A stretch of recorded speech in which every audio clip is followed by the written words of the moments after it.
Hey horror fans, I'm Ken Forey, and you probably know me best as Peter from your host's favorite movie of all time, Dawn of the Dead. Terrorthon 2023 is raising money for Cerebral Palsy Scotland. Please open the description and give what you can. It's a great cause. Thank you. Everybody scream! Everybody scream! In our town of Halloween. You hang up on me again, I'll gut you like a fish.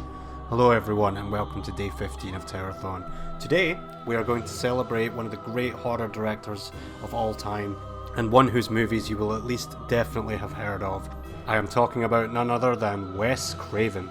He is responsible for A Nightmare on Elm Street, Scream, Hills Have Eyes and so much more, and he has most certainly earned his place in the horror pantheon and definitely deserves to have the spotlight shone on him, so let's do that right now. Wes Craven was born on August 2nd, 1939, and he immediately went into studying English and psychology at Wheaton College, Illinois as soon as he was of age. However, unfortunately he developed Guillain-Barré syndrome, which causes rapid onset muscle weakness, and this delayed his graduation and of course made his future filmmaking endeavours much more difficult than they had to be.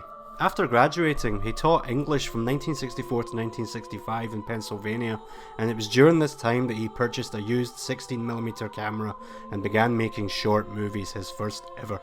Soon after this, he would leave the academic world to direct pornography using pseudonyms, and he had something to do with the 1972 movie Deep Throat, which was considered to be at the forefront of the golden age of porn.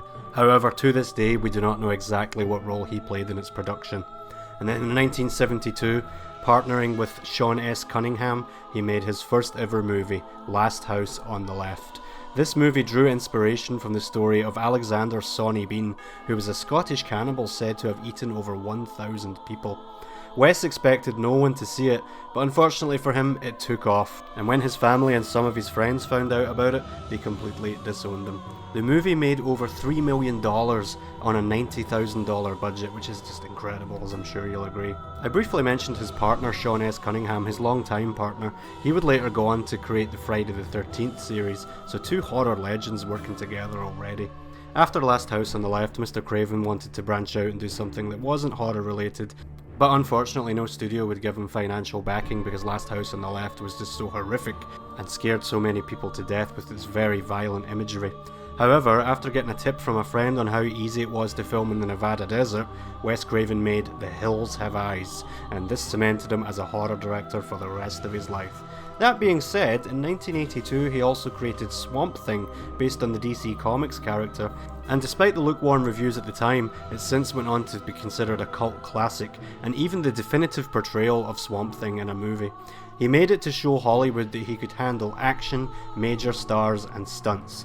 But then 2 years later, everything changed. A Nightmare on Elm Street came out. This would launch the career of Johnny Depp and ultimately cemented Mr. Craven as a household name. Not only that, it saved the company New Line Cinema from bankruptcy altogether, and so it was jokingly referred to as the house that Freddy built. And here's a fun fact about the movie for you, at the risk of retreading old ground. The lead actress, Heather Langenkamp, it was her boyfriend that created the Freddy nursery rhyme. That's pretty interesting, right? Wes Craven's future projects included sequels to these movies, The Hills Have Eyes 2, and Wes Craven's New Nightmare, where he actually acted as himself and was a surprisingly good actor in my opinion, with some unsuccessful new IPs in between these. And then he changed the face of horror again in 1996 with Scream.